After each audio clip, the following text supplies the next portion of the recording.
शरणागति का मतलब केवल इतना ही नहीं होता कि हम साष्टांग प्रणाम कर लें। न धर्मनिष्ठोस्मि न चात्मवेदी न भक्तिमास्त्वच्चरणारविंदे अकिंचनो नन्यगति शरण्य त्वत्पाद मूलम शरणम प्रपद्ये। इतना कह करके मात्र साष्टांग प्रणाम ही शरणागति नहीं। शरणागति का मतलब है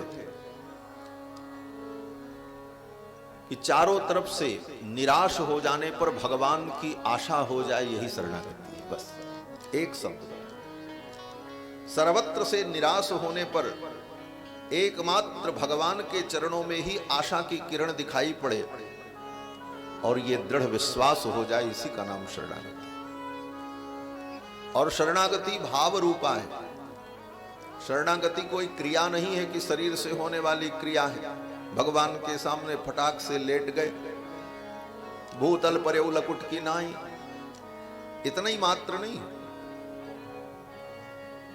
समस्त प्रकार के साधनों से शून्य हो जाना, साधन शून्यता, यह भी शरणागति है। हमारे सारे साधन व्यर्थ हैं, हमारे पास कोई साधन नहीं है अपनी रक्षा का, अपने कल्याण का। यह स्थिति साधन शून्यता, यही शरणागति है। और साधन शून्यता का यही भाव है कि न धर्मनिष्ठोस्मि, मैं धर्मनिष्ठ नहीं हूं। धर्म जो वेदोक्त प्रतिपाद्य वैदिक धर्म है, वर्णाश्रम धर्म, उन धर्मों को करने में मैं असमर्थ हो चुका हूं और उस धर्म में मेरी निष्ठा भी दृढ़ नहीं है। न धर्मनिष्ठोस्मि न च आत्मवेदी। आत्म तत्व का ज्ञान हो जाने पर, आत्मबोध हो जाने पर जीव को मुक्ति की प्राप्ति हो जाती है। तो आचार्य कहते हैं न च आत्मवेदी, मैं आत्म तत्व को भी नहीं जानता हूं। न भक्तिमास्त्वच्चरणारविंदे। तीसरा साधन जो भक्ति है, कहते हैं भक्ति भी, आपके चरणारविंद की भक्ति भी मेरे अंदर नहीं। न भक्तिमास्त्वच्चरणारविंदे, न धर्म है, न आत्म तत्व का बोध है और न आपके चरणों की दृढ़ भक्ति ही है मेरे पास। बोले तब क्या है? तो कहते हैं अकिंचनो, कुछ नहीं है, अकिंचनो। बोले तो फिर यहां क्यों आए हो, कहीं और जाओ, भगवान के पास क्यों आए? अकिंचनो। तो भक्त कहता अनन्य गति ही, मेरी दूसरी कोई गति भी नहीं है, जाए तो कहां जाए। अकिंचनो नन्य गति शरण्य, मेरी कोई दूसरी गति नहीं है, मैं आपके पास इसलिए आया हूं कि आप ही शरण्य हैं, शरणागत वत्सल हैं। शरण में आए हुए जीव पर कृपा करते हैं, इसलिए आपको शरण्य मानकर, रक्षक मानकर मैं आपकी शरण में आया हूं, मेरी कोई दूसरी गति नहीं। अकिंचनो नन्य गति शरण्य त्वत्पाद मूलम शरणम प्रपद्ये। आपके पाद मूल में, आपके चरणारविंद में मैं अपने आप को छोड़ रहा हूं। साधन शून्य होने के कारण, कोई उपाय न होने के कारण, अकिंचन होने के कारण, दूसरी कोई गति न होने के कारण मैं आपके चरणों में अपने आप को छोड़ रहा हूं, बस, और मेरे पास कुछ नहीं। यह साधन शून्यता का जो भाव है, और इसके साथ साथ दैन्य, दीनता, दीनता ही शरणागति को पुष्ट करती है, दैन्य भाव। इसीलिए भगवान का एक नाम है दीन दयाल। दीन दयालु बिरदु संभारी हरहु नाथ मम संकट भारी। और ये दीनता, दैन्य भाव कब आएगा? बोले जब सब प्रकार के अहंकार छूट जाएंगे। और यही बड़ा कठिन है। जाति का अभिमान, विद्या का अभिमान, अपने महत्व का अभिमान, अपनी योग्यता का अभिमान और अपने साधन का अभिमान, ये सब छूटे।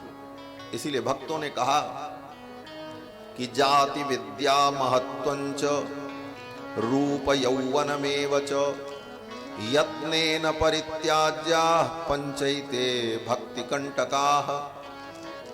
भक्ति पथ के, भगवान के, भगवत मार्ग के पथ के 5 कांटे हैं।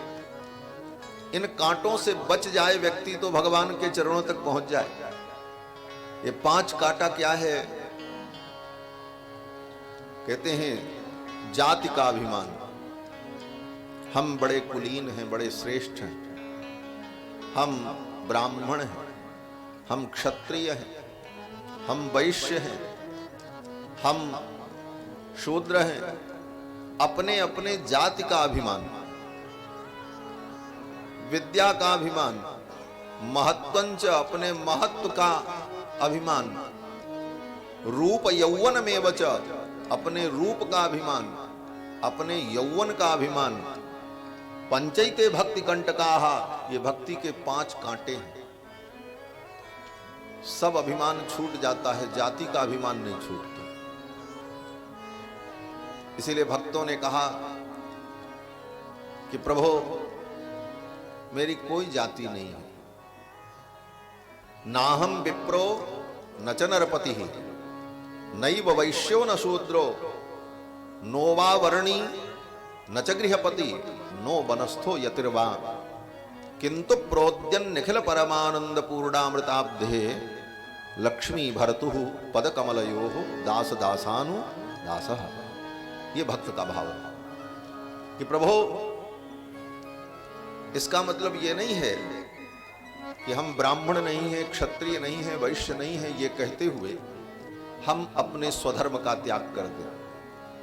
स्वधर्म का पालन करते हुए भी जाति का अभिमान न हो।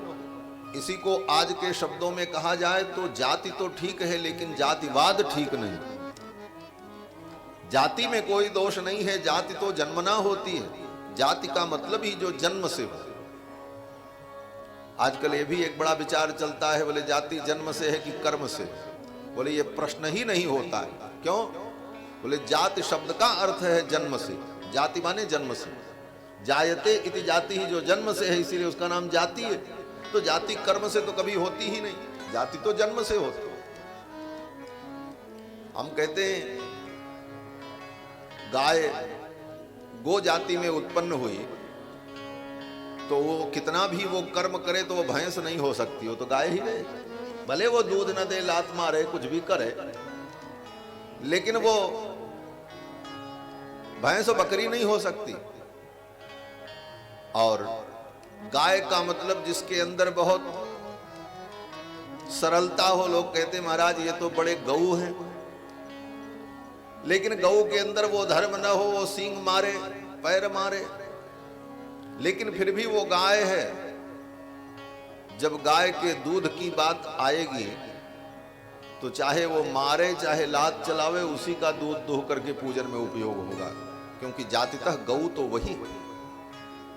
इसीलिए विद्वानों ने कहा, आचार्यों ने लिखा कि दुष्टाम गाम परित्यज्य कह दुहेत छीलवतीम खरीम। दुष्टाम गाम परित्यज्य, जहां पर गाय के दूध की जरूरत लिखी हो वहां पर गाय भले दुष्ट हो, लेकिन दूध तो उसी का उपयोग होगा। दुष्टाम गाम परित्यज्य, ऐसी दुष्ट गाय को छोड़कर कह दुहे छीलवतीम खरीम, बहुत सीधी साधी गदही हो तो गदही का दूध दुह करके थोड़ी पूजा होगा।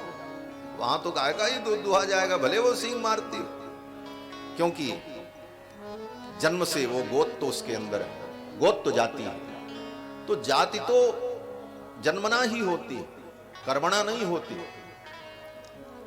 पूर्वकृत जो कर्म है पूर्व जन्म के, उन कर्मों के आधार पर वर्तमान की जाति होती है, लेकिन वर्तमान के कर्मों के आधार पर वर्तमान की जाति नहीं होती, अपितु वर्तमान के कर्मों पर आगे होने वाली जाति का निर्धारण होता है। यह सिद्धांत है, यही सनातन सिद्धांत है। इन बातों को तत्वतः न जानने वाले लोग सनातन धर्म के मूल सिद्धांत को न जानने के कारण बड़ी बड़ी डींगे मारते रहते हैं। तो कहने का भाव कि जाति तो नष्ट नहीं होती, जातिगत अभिमान को नष्ट करना चाहिए। जाति तो रहती है, जातिगत धर्म भी रहता है, लेकिन जातिगत अभिमान न हो। तो ये जीवन का अभिमान छूट जाए। जाति विद्या महत्वंच रूप यौवन में वच, तभी भगवान के चरणों की दृढ़ शरणागति होती है। इसीलिए कहा तभी दैन्यता आती है, तभी दीनता आती है, तब भगवान की शरणागति सिद्ध होती है। इसीलिए हमारे आचार्यों ने कहा कि रामायण में सबरी की शरणागति, निषाद राज गुह की शरणागति, बानरों की शरणागति तुरंत सिद्ध हो गई। क्यों? क्योंकि ये जाति से ही निम्न थे, इसलिए इनको दैन्यता का अनुसंधान करने में देर नहीं लगा। इनके अंदर दैन्यता जन्मजात थी, इसलिए इनकी भक्ति सिद्ध हो गई। और बड़े बड़े उच्च कुल में उत्पन्न होने वालों को दैन्यता का अनुसंधान करना पड़ता है। धीरे धीरे साधना परिपक्व होने पर उनका वो दैन्य भाव जागृत होता है, इसलिए उनकी भक्ति सिद्ध होने में देर लगती। आज विश्वामित्र जी भगवान के चरणों में आए, इतने दिनों बाद आए। क्यों? बोले इतने दिनों में दैन्यता का संपादन हुआ। अभी तक साधन शून्यता नहीं आ रही थी, अभी तो लग रहा था हम ही समर्थ हैं, हम सब कुछ कर लेंगे। जब ये भाव समाप्त हो जाए, दैन्य भाव आ जाए, तभी भगवान की शरण में आशा की किरण दिखाई पड़ती है। आज तक विश्वामित्र जी इसीलिए नहीं पहुंच सके भगवान के चरणों में कि आज तक उनके अंदर वो दैन्यता नहीं आई। अपनी तपस्या, योग्यता और सामर्थ्य का जो भाव था, वो भाव छूट नहीं रहा था। और वो भाव जब छूट गया, तब उन्होंने अनुभव किया हम तो अनाथ हैं। तब विश्वामित्र जी को लगा हम तो अनाथ हैं, हमारे पास कुछ नहीं है। और तब विचार किया कि अब रघुनाथ के पास चलें और उनको पाकर के ही हम सनाथ हो सकते हैं। और तब रघुनाथ जी को लेने के लिए विश्वामित्र जी महाराज अयोध्या के लिए चल पड़े। यही शरणागति का भाव है। साधन शून्यता, साधन शून्यता आ जाए, तभी हम भगवान के चरणों में पहुंच पाते हैं। विश्वामित्र जी जब अपने को साधन शून्य समझने लगे, अब मेरे सारे साधन निष्फल हो गए, अब मैं सफलता नहीं पा रहा हूं, अब तो भगवान के चरणों में ही हमें चलना पड़ेगा। ये भाव जब आया तो विश्वामित्र जी चल पड़े और अयोध्या पहुंचने में विश्वामित्र जी को देर नहीं लगी। करी